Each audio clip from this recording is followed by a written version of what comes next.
Hello everyone, my name is Helen Phelan and I'm really delighted to be part of the Limerick Lifelong Learning Festival 2020. I was particularly excited to be part of this year because of the theme of the festival of celebrating and building community.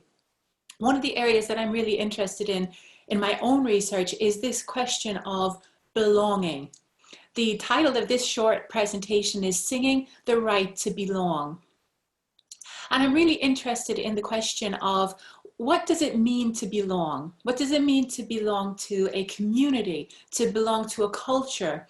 Who gets to decide who belongs? And what does it feel like to belong? The area that I'm particularly interested in is the question of culture and belonging. And I think my interest in this really goes back very far in my own life.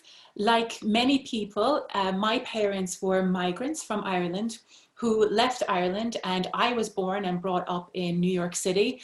And like people who have this experience of living between cultures, you learn from a very young age that cultural belonging is a complex experience. Here's a picture of myself and my sisters Irish dancing in the Bronx. And Irish dancing and music and singing was a really important way in which we as Americans try to perform a sense of being Irish.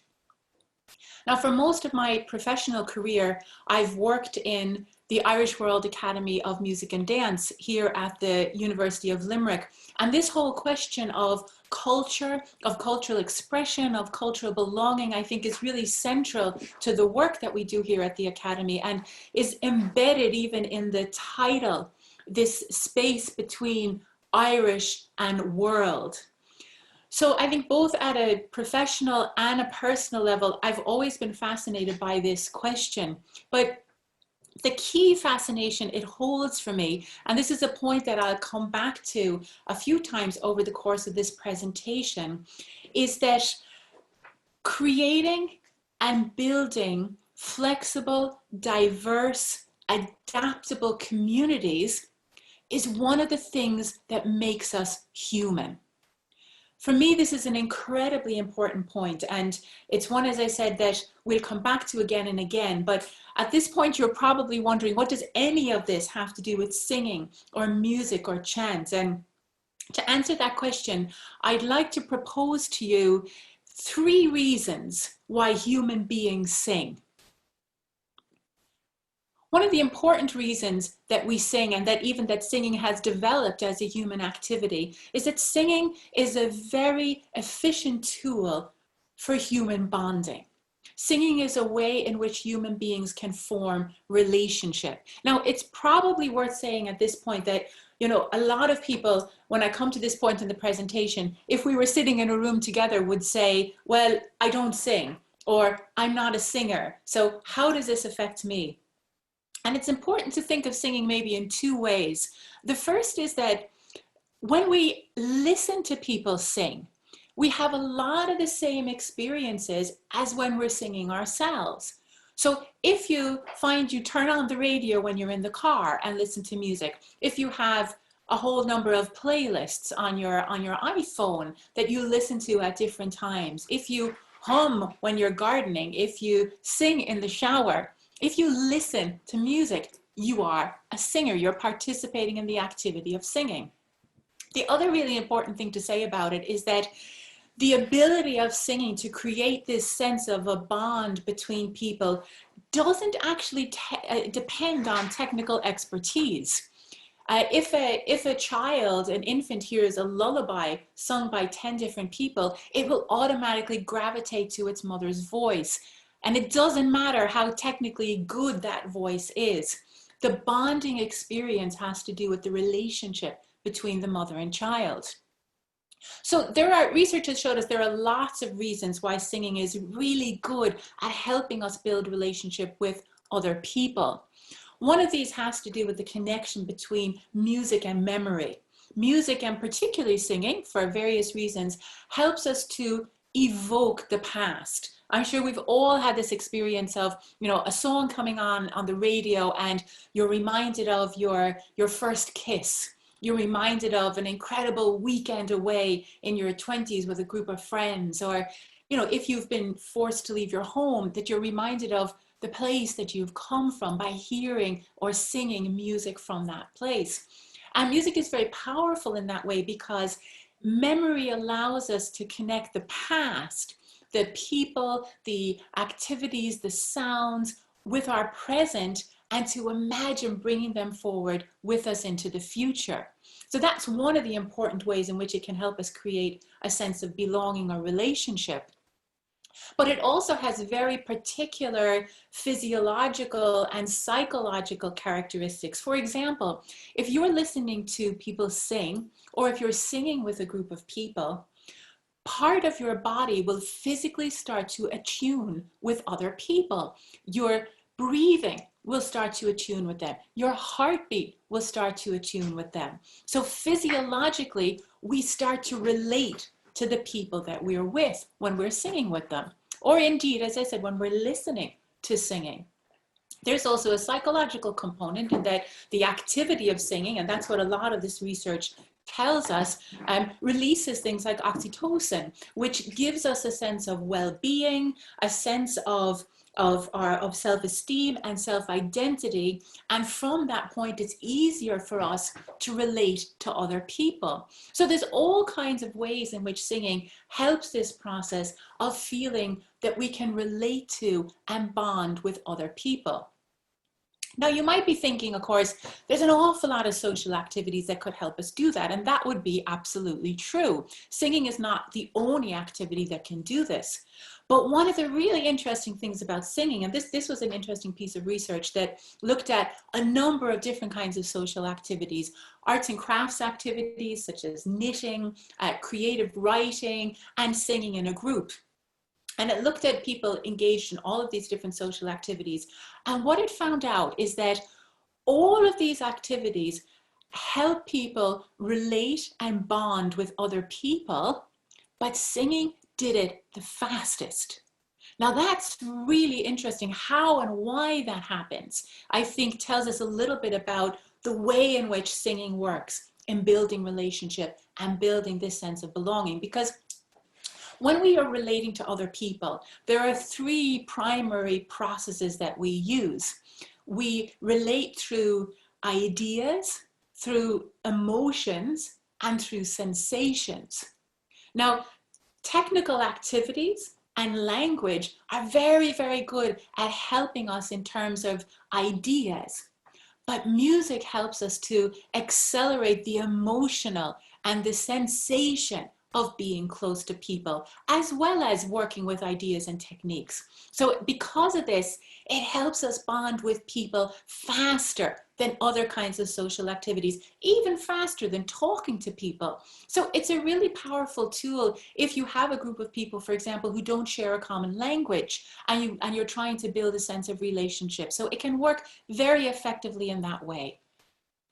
There's a third reason that humans sing, and in some ways this is the one that I find most fascinating, and it goes back to that point that I was talking about earlier about, you know, the characteristics of being human, is that singing also allows us to build a sense of belonging in large and diverse groups.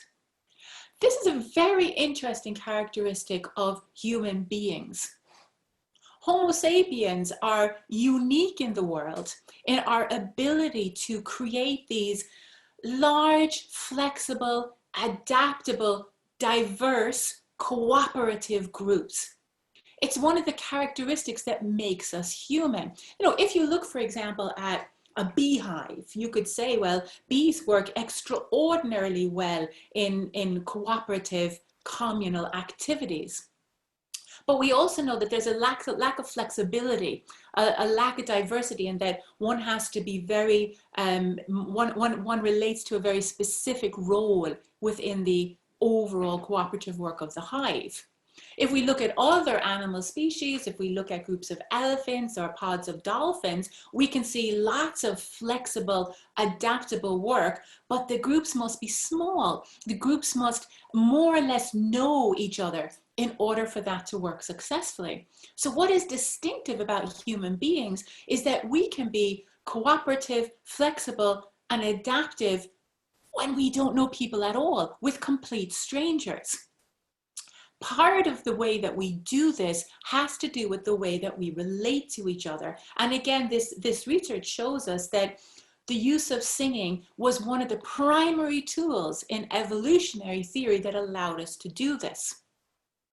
Again, it might be worthwhile taking a step back and thinking, in this instance, what do we mean by singing? And again, we're not talking about the America's Got Talent or a production of La Boheme. You know, we're not talking about the production of music. We're talking about the evolution of human sound itself. There are lots of theories about sound and about the development of language, but one of the more intriguing ones, I think, and this was popularized in a book by the psychiatrist Anthony Storr called Music and the Mind, who suggested that the origins of language might be a lot closer to chant than to what we have now, which is speaking and singing. Chant is a way of producing a heightened sense of the delivery of language. And this theory of language evolution suggests that in the early days, the production of language included both the content, the semantic content of language, but also the delivery of that through resonance, timbre, pulse. In other words, if an early human community wanted to express a sense of danger, the word is useful in expressing that, but the way in which it is delivered. So for example, if it had to be delivered very quietly, we know that whispering is not an effective way for a voice to carry quietly, but singing is, or simply saying, danger, extending the note and extending it at certain resonances allows it to carry further. So one of the theories is that early language production was probably much closer to chant, and that this was very effective in allowing groups to communicate and to communicate a sense of relationship with groups that they did not know. Now, over time, of course, this chanted language breaks into the two streams that we are now more familiar with, which is the spoken word and singing. And the spoken word was more effective at communicating through, for example, writing or across long periods of time to communicate information. And that became its primary job, while singing became more about the communication of emotion and sensation, of feeling. And singing has retained that role of building bonds and building communities in human society. Now, at this point, when I've tried to convince you of how important singing is in your life for creating relationship, that it can do this quickly and more efficiently than other forms of human activities, and that it can do it with bigger and more diverse groups, it would be easy to conclude that we're trying to say that singing is good for you, or that music is good for you. I think we have to be very careful about that. I think what we're actually saying is not so much that singing is good, but that singing is powerful.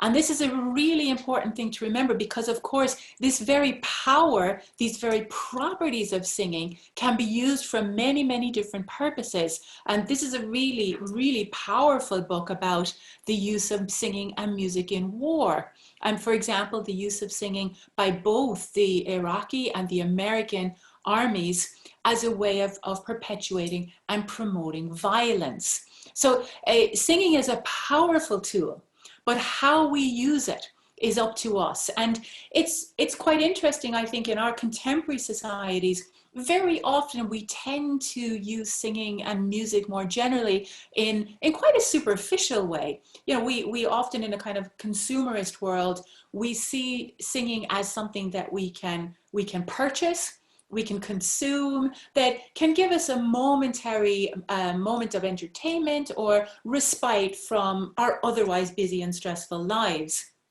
And this is where ritual comes in, because ritual communities understand that the harnessing the power of singing and music and dance and spectacle and storytelling is one of the most effective ways that human communities both transmit their values and challenge those same values. And ritual, from I said, from politicians to priests, from artists to sports people, understand the power of this. The kind of rituals that we experience in our world. I was looking there just recently at an article about the University of Limerick and students saying that they would rather defer the ritual of their conferring than have it digitized, because they wanted that human experience of celebrating the ceremony together. We use ritual all the time in politics. I don't know if anybody is following the Crown, and there are fascinating examples here of the use of ritual in coronation, in the swearing in of presidents. This plays a very powerful role in the way in which politics operate in human communities. Ritual, for many people, they associate it, of course, with religion and prayer and pilgrimage, understand well how ritual can be used to confirm and contest value. And we find ritual in sports events, in arts events, and in almost what almost all of these things have in common is that they use music, singing, procession, gesture, dance. They use these sensorial experiences to transfer and to confirm and contest human values. Because rituals are the space in human communities where we are able to perform a sense of belonging, perform a sense of identity. And in a way, I suppose this brings me to the core question of this presentation. In our world today, who gets to belong? Who decides who gets to belong? According to the United Nations, every single minute, 20 people are forcibly displaced from their homes. We live in a world of significant migration, and not just migration for economic reasons or educational or indeed for adventure, but forcible migration, the movement of peoples based on violence and dispossession. And I think one of the key questions we can ask ourselves is, what role do we have to play in building communities of belonging? And one of the things I hope that I've managed to share with you today is that there is a lot of research that shows us that human beings perform incredibly well when we're working with flexible and diverse communities. This is one of our strengths.